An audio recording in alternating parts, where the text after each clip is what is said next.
हर साल हजारों बच्चे जोसा काउंसलिंग के दौरान कुछ ऐसी गलतियां कर देते हैं जिनके कारण उनको उनका डिजर्विंग कॉलेज नहीं मिल पाता है और उनको पीछे के कॉलेज के साथ ही कॉम्प्रोमाइज़ करना पड़ता है। सो आज इस वीडियो में हम बात करने वाले हैं कुछ ऐसे टॉप मिस्टेक्स की जो कि आपको रिपीट नहीं करनी चाहिए अपने जोसा काउंसलिंग के दौरान, वरना आपको लाइफ टाइम रिग्रेट रह सकता है। So let's start this video.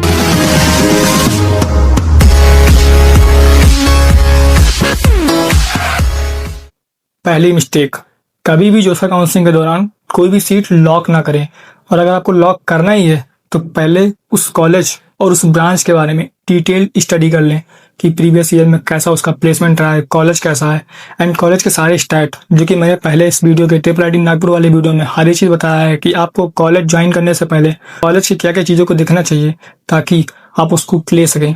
सो वही है कि अगर आपको चीज़ें लॉक करनी है या फिर अगर आपको कोई भी चॉइस लॉक करनी है तो उससे पहले कॉलेज और उस ब्रांच के बारे में कंप्लीट इन्फॉर्मेशन ले लें। उसका प्लेसमेंट कैसा था प्रीवियस ईयर में, उसका परफॉर्मेंस कैसा था, वहाँ के बच्चे कैसे हैं और जो कॉलेज है वो कितने रैंक पे बंद हो जाता है। इससे आपको आइडिया रहेगा कि आपके पीयर ग्रुप्स में कैसे बच्चे रहने वाले हैं, जिसके कारण आपको कॉम्पिटिशन बढ़ेगा और ओवरऑल आपका ग्रोथ होगा। सेकंड, आपको डिफरेंस क्लियर होना चाहिए फ्रीज, फ्लोट और स्लाइड में। ये तीनों क्या होते हैं, इन तीनों का फंक्शन क्या होता है, और किसी को भी करने से पहले आपको पता होना चाहिए कि आप उस चीज़ को क्यों कर रहे हैं। तो पहले बात करते हैं फ्रीज की। फ्रीज मीन्स होता है लॉक करना, जो कि मैंने प्रीवियस में बताया है। लाइक अगर आपको कोई ब्रांच की कोई किसी कॉलेज की कोई ब्रांच ऑफर हुई है और अगर आप उसको फ्रीज कर देते हैं तो फिर आप आगे वाले जो राउंड में पार्टिसिपेट नहीं कर पाएंगे और आपकी वही ब्रांच कंफर्म हो जाएगी। Second, float. फ्लोट में होता है कि आपका जो लिस्ट होती है, फॉर एग्जांपल आपकी कॉलेज की एक लिस्ट है, उस लिस्ट में आपको मान लीजिए 4th नंबर का कोई अलॉट हुआ, 4th नंबर पे अपने कॉलेज की कोई ब्रांच भरी थी, आपको अलॉट थी।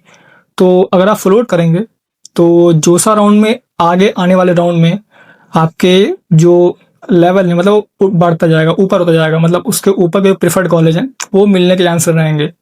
मतलब अगर आपने फ्लोट चूज किया तो उसके ऊपर की जो चॉइसेस रहेंगी आगे वाले राउंड में आपको वही कॉलेज मिलेंगे। एंड थर्ड है स्लाइड। स्लाइड मीन्स होता है कि मान लीजिए आपको किसी एक कॉलेज में कोई ब्रांच ऑफर करी गई है और उसके ऊपर आपने बहुत सारे और भी कॉलेजेस भरे हैं, लेकिन कुछ कॉलेजेस एक ही भी हैं। फॉर एग्जांपल आपका मान लीजिए ट्रिपल आईटी नागपुर में आपको कोई ब्रांच ऑफर हुई है एंड मान लीजिए उसमें आपको ईसी ऑफर हुई है एंड उसके ऊपर आपने और सीएस की बहुत सारे स्पेशलाइजेशन भर रखी हैं। तो उसके ऊपर अगर आप स्लाइड पे क्लिक करेंगे तो आपको ट्रिपल आईटी नागपुर की ही ब्रांच ऑफर करी जाएगी और बाकी के जो कॉलेजेस हैं उनको इग्नोर कर दिया जाएगा। सो स्लाइड मतलब यही होता है कि आपको केवल वही उसी कॉलेज में ब्रांच ऑफर करी जाएगी, बाकी कॉलेजेस हटा दिए जाएंगे। तो ये तीनों में फ़र्क है। फ्रीज में आप डायरेक्टली उसी वक्त लॉक कर देते हैं, फ्लोट में ऊपर के सारे कॉलेजेस को कंसिडर किया जाता है एंड ऊपर के प्रेफर्ड कॉलेज को ही आपको दिया जाता है। एंड थर्ड होता है स्लाइड। स्लाइड में जो आपको ब्रांच या कॉलेज में मिला है उस कॉलेज के ही ब्रांच को दिया जाता है और बाकी कॉलेजेस को निगलेक्ट कर दिया जाता है। सो अब बात करते हैं थर्ड पॉइंट की। तो थर्ड मिस्टेक है कि आप कोई भी डेडलाइन को मिस ना करें। जैसे कि होता है आपको पहले ही सीट दे दी जाती है, उसमें बाकायदा लिखा होता है कि राउंड 1 राउंड 2 में क्या क्या चीज़ें आपको फॉलो करनी है। राउंड 2 में हमारा एग्जाम्पल है तो राउंड 2 का भी जस्ट ही संडे को रिजल्ट आया है तो उसमें प्रॉपर लिखा रहता है कि डॉक्यूमेंट अपलोड की डेट ये है, ये टाइम है। सो आप उसको खास ध्यान रखें क्योंकि अगर आप एक बार डेडलाइन को ओवर कर जाएंगे तो फिर आप कुछ नहीं कर सकते हैं एंड आपको ओवरऑल फिर काउंसलिंग से लीव करना पड़ेगा अगर आपको प्रॉपर टाइम में आप डॉक्यूमेंट अपलोड नहीं कर पाते हैं या फिर आप फीस सबमिट नहीं कर पाते हैं। तो ऐसा बिल्कुल भी ना करें। आप डेडलाइन को बहुत ही क्लियरली फॉलो करें क्योंकि वो बहुत ज़्यादा इंपॉर्टेंट होती हैं एंड वो ऑल ओवर इंडिया के लिए होती हैं। इसलिए जो डेडलाइन होती हैं बहुत ही फ्लेक्सिबल बनाई जाती हैं ताकि हर एक बच्चा उसको फॉलो कर पाए और कोई दिक्कत ना हो। सो फोर्थ पॉइंट है fill maximum colleges in correct order. So ऐसा हर साल होता है कि बच्चों की जो लिस्ट होती है, जो कॉलेजेस की लिस्ट होती है वही गड़बड़ होती है। मतलब उनको पता ही नहीं होता ना कि एक्चुअल में लिस्ट बनाई कैसे जाती है। वो किसी भी कॉलेज को ऊपर देते हैं, किसी भी कॉलेज को नीचे देते हैं, उनको एक्चुअल में पता ही नहीं होता कि कौन सा कॉलेज अच्छा परफॉर्म करता है, कौन सा कॉलेज बेकार परफॉर्म करता है। सो उसके कारण उनको बहुत ही प्रॉब्लम आगे फेस करनी पड़ सकती है। तो अगर आपको इसमें मेरी हेल्प चाहिए कि भैया मुझे ये बनाना नहीं आता, आप कैसे अपने टाइम में बनाए थे, तो उसके मैं ऊपर आपको गाइड कर दूंगा। आप बस नीचे आके कमेंट कर दीजिएगा कि इसमें ऐसे ऐसे प्रॉब्लम मुझे फेस करनी पड़ रही है। सबसे बड़ी प्रॉब्लम इसमें ये होती है कि आपको ये नहीं पता होता कि मान लीजिए ए कॉलेज की एक्स ब्रांच है एंड बी कॉलेज की वाई ब्रांच है, तो आपको ये नहीं पता होता कि आप इन दोनों को कैसे कंपेयर करें, किस बेसिस पे कंपेयर करें। एंड जनरली बच्चे कुछ भी चूज़ कर लेते हैं तो कुछ भी नहीं चूज़ करना होता, उसको प्रॉपरली देखना पड़ता है कि कौन सी ब्रांच है जो प्रीवियस ईयर में अच्छा परफॉर्म करी है, कौन सी जो कम परफॉर्म करी है, तो उसके अकॉर्डिंग आपको लिस्ट बनानी पड़ती है। तो अगर आपको प्रॉब्लम होती है इस चीज़ों को करने में या फिर आपको समझ में नहीं आता तो आप नीचे कमेंट कर दीजिएगा, मैं आपको उससे कांटेक्ट करूँगा। उसके बाद फिर मैं देखता हूँ, अगर हो सकेगा तो मैं आपका बना दूंगा, उसके बदले में थोड़ा बहुत चार्ज करूँगा, ज़्यादा चार्ज नहीं करने वाला हूँ। तो ये रही फोर्थ मिस्टेक, मतलब आपको सारे जो कॉलेज के ऑर्डर है वो सही से भरने हैं, उल्टा सीधा नहीं भर देना, वरना फिर आपको मिल जाएगा तो आपको उसको लेना पड़ेगा और उसके साथ कोई ज़्यादा चॉइस नहीं होती है। मतलब अगर आपको फाइनल राउंड में अलॉट हो गया तो आपको लेना पड़ेगा, और अगर आप उसको नहीं लेंगे तो या तो फिर आप पूरी काउंसलिंग को छोड़ के बाहर जाइए या तो फिर आपको वो कॉलेज लीजिए। तो दो ही चॉइसेस रहती हैं। इसका मतलब आपको बहुत ही क्लियर आइडिया होना चाहिए कि आप कौन सी कॉलेज को ऊपर लिस्ट में भर रहे हैं और कौन से कॉलेज को नीचे लिस्ट में भर रहे हैं। अब बात करते हैं फिफ्थ मिस्टेक की। फिफ्थ मिस्टेक होती है कीप ऑल डॉक्यूमेंट रेडी। मतलब कोई भी चीज़ किसी भी स्टेप पे, फॉर एग्जाम्पल मैंने पहले भी बताया कि मान लीजिए जोसा का राउंड 2 चल रहा है और उसमें कोई भी डॉक्यूमेंट की आपको नीड है, फॉर एग्जांपल कैरेक्टर सर्टिफिकेट हो गया, गैप सर्टिफिकेट हो गया। देखिए ये कुछ ऐसे डॉक्यूमेंट्स हैं ना, लाइक गैप सर्टिफिकेट हो गया, कैरेक्टर सर्टिफिकेट हो गया एंड मार्कशीट तो आपके पास होती ही है।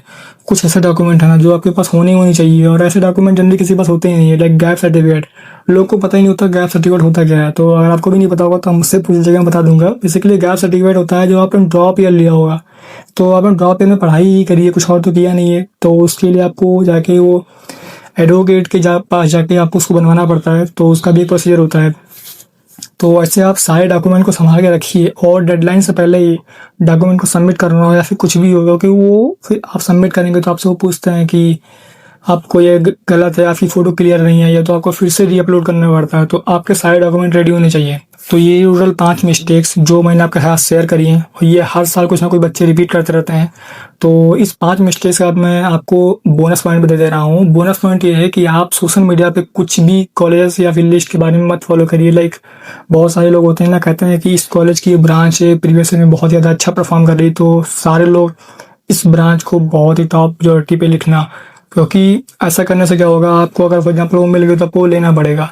तो आप अपने अकॉर्डिंग अपनी पूरी स्टडी करिए हर एक कॉलेजेस के बारे में, उनकी ब्रांच के बारे में, उसके बाद अपने अकॉर्डिंग लिस्ट बनाइए। एंड जैसा कि मैंने पहले भी कहा है कि अगर आपको प्रॉब्लम हो रही हो तो आप मुझसे कांटेक्ट करिएगा, मीन्स कमेंट में बोलिएगा, मैं आपको लिए कुछ कर दूंगा। मेरी कंप्लीट वीडियो जिसमें मैंने आपको कंप्लीट बताया हुआ है कुछ ऐसी मिस्टेक्स जो आपको नहीं करनी है, क्योंकि अगर आप एक बार कर देंगे ना तो जीवन भर रिग्रेट रहेगा अगर आप छोड़ देंगे, और अगर आप ले लेंगे तो वही है, फिर आपका 1 साल वो भी बर्बाद हो जाएगा। क्योंकि 1 साल आपने तैयारी करी थी, 1 साल 2 साल बच्चे बहुत पहले से तैयारी करते रहते हैं, बहुत सारे बच्चे और 9 से ही लगे जाते हैं जेईई में। सो इस पॉइंट पे आके छोटी छोटी मिस्टेक करना वो बहुत ही ज़्यादा मतलब एक्सपेंसिव हो जाता है, वो प्रॉब्लम बहुत क्रिएट करता है। क्योंकि आपने 1 साल मेहनत करी है इस जेईई के एग्ज़ाम के लिए, एट द एंड जब वहाँ पे काउंसलिंग हो रही है तो आप छोटी छोटी गलतियाँ कर दे रहे हैं, जिसके कारण इतना ज़्यादा प्रॉब्लम फेस करना पड़ सकता है आपको। तो टोटल ये रही 5 मिस्टेक्स जो आपको नहीं करनी है। उसके साथ साथ ही किसी भी कॉलेज, किसी भी एनआईटी, आईआईटी, ट्रिपल आईटी, किसी का भी आपको रिव्यू चाहिए तो उसको भी कमेंट कर दीजिएगा, मैं आपके लिए उसको वीडियो बना दूंगा। एंड उसके साथ साथ ही कोई भी और डाउट हो या फिर ऐसा टॉपिक आपके पास हो जिसके ऊपर मुझे वीडियो बनानी हो तो आप उसको कमेंट कर दीजिएगा, मैं उसके ऊपर वीडियो बना दूंगा। तो ये रही कंप्लीट वीडियो। तो मिलते हैं आपसे नेक्स्ट वीडियो में, तब तक के लिए बाय बाय।